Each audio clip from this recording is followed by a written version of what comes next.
Hey guys, thank you for clicking this video. In today's video, we are going to discuss 5 misconceptions about autism.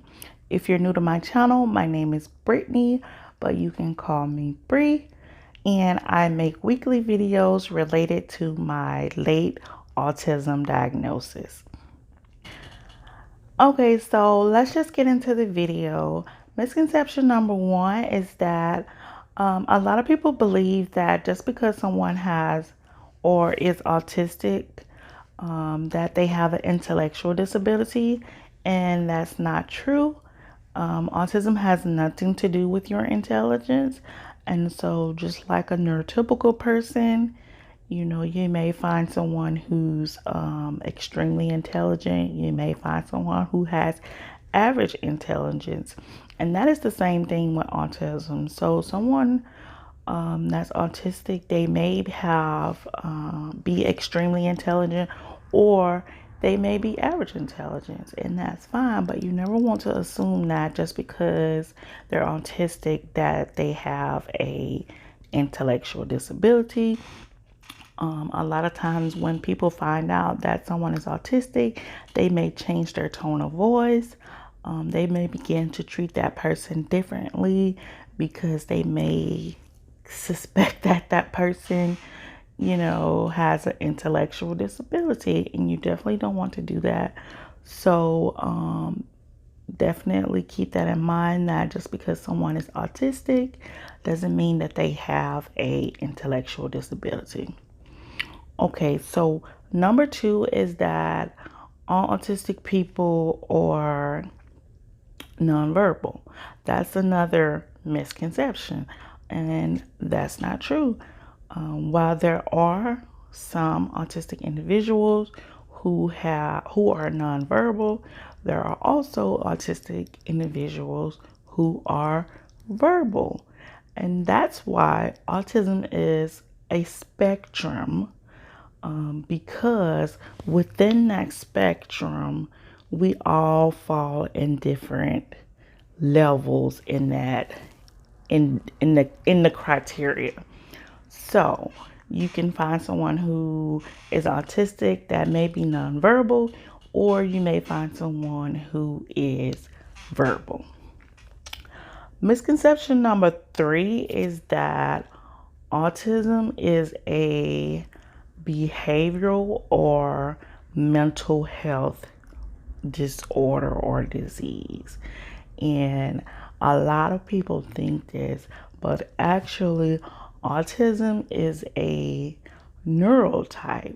So it's more so with the way that our brains are wired versus it being a mental health disorder. It's a developmental disorder, and I hate to say disorder, but in medical terms, it's considered a developmental disorder, not a mental health disorder.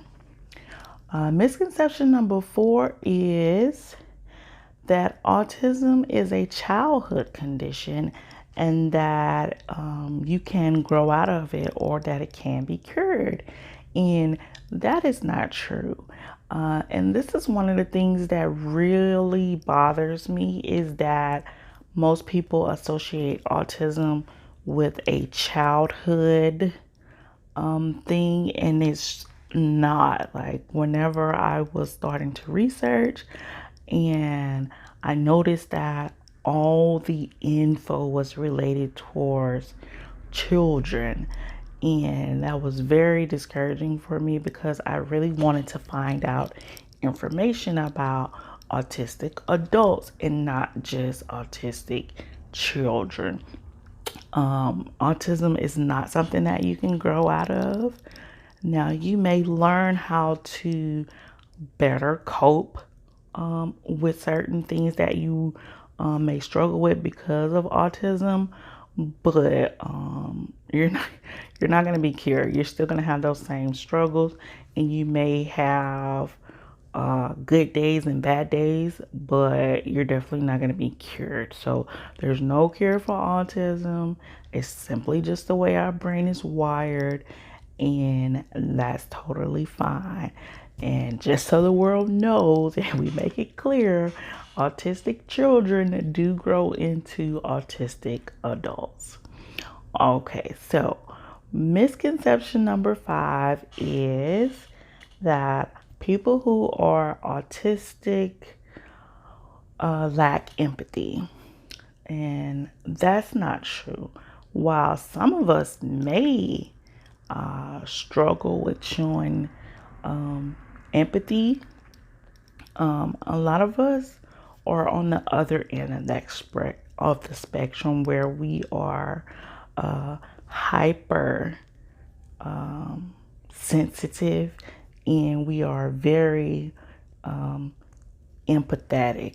And I know that when I was a child, I definitely was on the other end of that spectrum.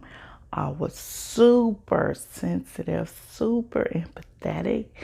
Around 4 and 5 years old, I would say my prayers at night and I would be in tears and just crying for all the people around the world who were just less fortunate. And even though I didn't have much, I was considered less fortunate, but I would just cry and just wish the best for anyone who was struggling. And it always felt like I had the weight of my world. I was a very emotional child. So, the stereotype that autistic individuals are not empathetic is just not true. And so you definitely don't want to assume that just because someone is autistic that they lack empathy, because in fact we do have the ability to show empathy.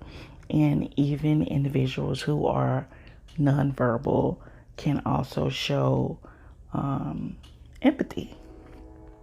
So that is today's video. It's just a short video, and I know that I said that I was going to do a giveaway at 300 subscribers, which we reached that mark, but I think I want to do it at 500 because that's more of like a bigger milestone. So at 500 subscribers, I will do a giveaway. So thank you for watching this video. If you watched this far, then definitely go ahead and hit that subscribe button, and don't forget to hit the bell so you're notified each time I post a video.